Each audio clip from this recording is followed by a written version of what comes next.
I broke my rules and I paid the price.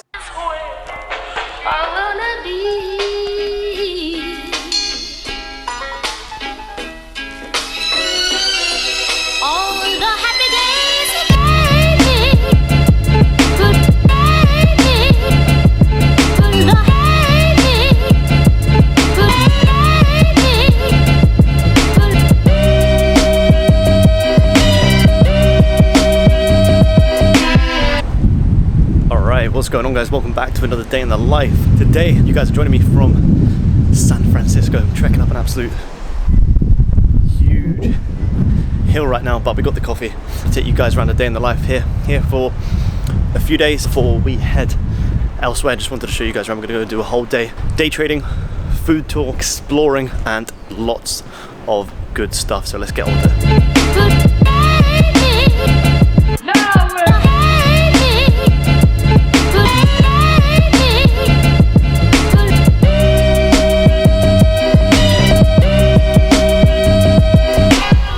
Alright, so we just trekked to this park, absolutely beautiful place called the Painted Ladies. Apparently they filmed some stuff here. Personally never heard of it, but an absolutely incredible spot. Just finished the coffee.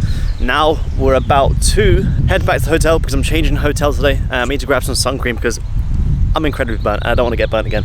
And then we are going to break the fast and go eat an In-N-Out burger. I've never been to In-N-Out in my life, so super excited to give it a try. And I'm also going to break down the trade at some point today for you guys that I took yesterday, which was a 8% intraday trade, but I broke my risk management rules. I want to break it down for you guys and show you why I broke my rules, why I shouldn't have broke my rules, and hopefully share some insights with you guys, because look, these mistakes are always going to happen. They're never going to go, regardless of what level you get to in your trading career. There's always going to be mistakes. So I want to break that down for you guys and make this day in the life valuable, as well as showing you guys around San Francisco, because this place is incredible. So we've just switched hotel, dropped off the bags, had the coffee this morning, and now I am just going for a walk. We're going to a place called IHOP, which is a breakfast diner, to grab some breakfast. Maybe we'll get some pancakes, some coffee, just loads of good stuff. Get on the charts as well, because it's Friday here. Probably not going to take a thing, but we'll get some breakfast, go on the charts, see what's going on. Look at this, beautiful, beautiful day.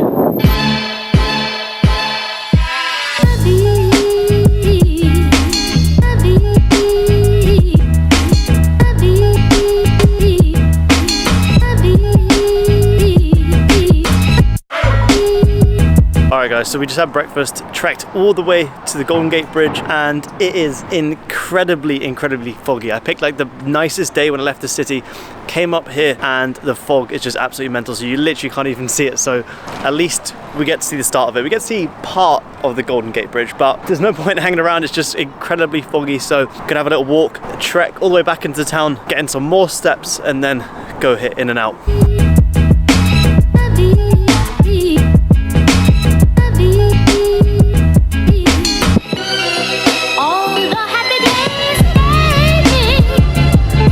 Alright guys, so we just got back. I was going to sit in there and eat it, but it was crazy busy, hectic. But look, we got way more than what we ordered, to be honest. I got 3 bags full, even though I only ordered 1 burger and chips, so we're going to see what's inside. Alright, so taste test. I've already dug in, and this thing is very good burger.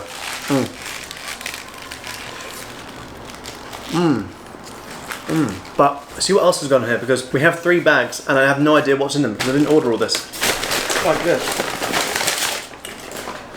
I have absolutely no idea what this is. Whoa. That is the animal fries, which I actually was going to order, but forgot to order. So best mistake ever. Let me give these a try. Oh man, these look good. I don't even know where to start. They're all stuck together. In the other bag, we've got another chips. And in this bag, we have another burger. This wasn't all mine. See, look, this is someone's 63 to go. This wasn't mine. So I said to them, are you sure this is all 59? So yep, 59. So that's my number. I will take it. We have way too much food and I'm about to eat this and go into an absolute food coma. But I'm going to sit here, enjoy all of this food, and probably end up falling asleep after. But after that, I'm going to record the trade breakdown from this week for you guys, because it's an absolute beauty of an intraday trade. I want to break it down for you guys and show you a little bit as to how I broke my rules and how I can help you guys learn from these mistakes as well, because it doesn't matter what level you get to in your trading career, you're always going to make these mistakes. These mistakes are never going to go. So we'll break that down, eat this, then break it down, and then see what else the day has. All right, guys, so let's break down the trade on US 100 that I took, but I did, however, break my rules on this trade. And the reason I wanted to break this trade down specifically was more so because I want to share with you guys the emotional aspects that come with trading, that regardless of whatever stage you get to in your trading career, these mistakes will always crop up every now and again. Now, this is why it's super important for you to have a good, strict, solid trading plan so you don't break your rules at any point. However, for me, I have a very solid, consistent, profitable trading plan. However, every now and again, human emotions do crop in and you do break your rules. But the most important thing is that you have that plan, you know that plan works, and you stick to that plan. However, I broke my plan. I paid the price, and I want to share with you guys why I maybe broke my rules and why you shouldn't break your rules. Because this trade that I covered about, I think I closed it around maybe 1.5%. However, this trade ran into 7, 8, 9, 10% off this one intraday position on US 100. So let's just dive straight in. So for the most part, when I'm intraday trading, as you guys know, I'm more of a swing trader. However, recently I've been adopting that intraday approach, and it's been playing out very, very well. So for me, I'm really just intraday trading US 100 on the US Open, and that alone has been providing fantastic results. Now, let's just share this with you guys. So US 100, very clear bearish downtrend, and all I was looking to do was take that back to the downside. Now, what I noticed was a massive level here of resistance, and I knew if anyone's wanting to go short, a lot of people would have already gone short or be looking to go short. Let's say they went short here, they have their stops just above this high, and all I was waiting for was price to come up, take out the stops before then having that move back down. However, I didn't manage to catch the entry that I wanted to catch. So what I also saw, look, we had the exact same thing here. Look, resistance, resistance. Anyone who's going short here, where's their stop? Their stop is sitting just above this high here. So what does price do?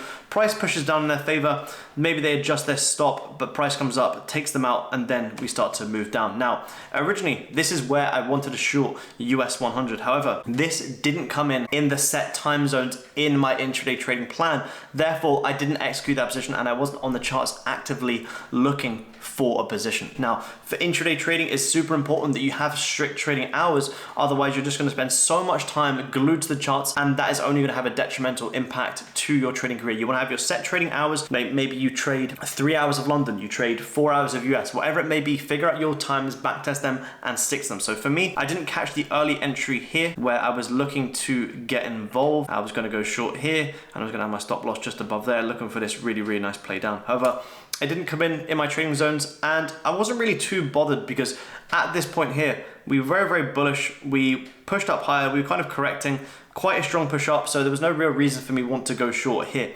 What I wanted to do before I was going to go short is exactly what happened. I wanted to see price break structure and then come up for the retest, and then that's when I'm going to look to enter, and that's exactly what I did. So what I also saw, let me just clean up these zones. What I also saw was, look, we have this sort of left shoulder, head, come back up for that right shoulder, as well as retest that level of support before then getting involved. And this came in at 3:30 London time, which was 2 hours into the US session. So this was perfect. It ticked all the boxes and it played down very, very nice. It was a fantastic entry. This was an order trade, triggered, stops just above the highs, and it ran down into a 7.5%, 8% here. If I'd held it all the way to the end of the session, then it came down to lows of like a 16% risk to reward, which is absolutely phenomenal. However, I broke my rules and I paid the price. Why did I break my rules? As you guys know, I'm a funded trader at the minute, so I have a funded account with FTMO, and before making this video, I had a payout. So coming into from New Zealand to San Francisco, I was in slight drawdown on my challenge at the time, and that was making me more hesitant. And this is the one thing that I don't like about funded accounts and the challenges. They put a lot of pressure on you, and this isn't the way that you should trade. You shouldn't be trading with this pressure of, I need to make this amount, or I need to hit this goal. So for me, I think I took a loss the previous day, and then maybe a loss before that. So I was minus 2% on my account. Mentally, I just wasn't there. Therefore, coming into this position, I broke my rules of always sticking to 1 to 2% risk per trade, and I only, for some reason I cannot explain, I only risked 0.25%. Not even 0.5%, 0.25%. And there's no explanation for that. If I had my trading plan next to me, like I usually do, I would have read that it says Have you had the entry requirements? Yes, we've had the liquidity grab, we've had the break of structure, you get the entry. And second requirement, always risk 1% risk per trade. Did I tick that box? No, I didn't. And I still took the trade. So although this was a good trade in terms of the way it played out, it was a bad trade in my books because I actually broke my rules. And sticking to your rules and sticking to your plan that you know works is much more important than making money now. You need to build a consistent, profitable plan, and you need to be able to stick to it. And this is hopefully a fantastic example to you guys of why hesitation kills traders, why regardless of what happened in a previous trade, you do not take them emotions over to a current trade, and you stick to the plan, you execute, and you do that time and time and time again, and you know that you will be profitable. And that's exactly what I didn't do here. And this trade that I closed at about 1.5%, which is on my funded account, 1,500. I could have closed this out at 8,000 profits in a matter of a couple of hours whilst being here in San Francisco enjoying my day. Okay, so that's the reason I wanted to break this down for you guys. And I hope you guys take some value from this, that it's super important that you don't cut corners, you don't break your rules, you trust your plan and you stick to it, because if you don't, things like this will happen, okay? And let this be the lesson, regardless of whatever stage you get to. Like I say, human emotions will always come into it, but as long as you have a strict plan with strict criteria that you know works, you will become a consistently profitable trader. All right, good morning guys. So last night I ate that food and then ended up absolutely passing out like I thought I would. And it's 6 a.m. here, we're leaving today. So this morning we're heading back to a different diner, gonna get some breakfast, some coffee, and then be a little bit of a tourist for a few more hours, and then we are gonna head to the airport. So hope you guys also enjoyed that trade breakdown. Really, really good trade, fantastic, cool. Just the risk management was a bit poor, but yeah, hope you guys enjoyed it. We're gonna now grab some breakfast at a place that says it's shut on Google, but on the pictures it says open 24 hours. So we're gonna go check out, see if it's open, and then take you guys on a bit of a tourist day and see what else San Francisco has to offer.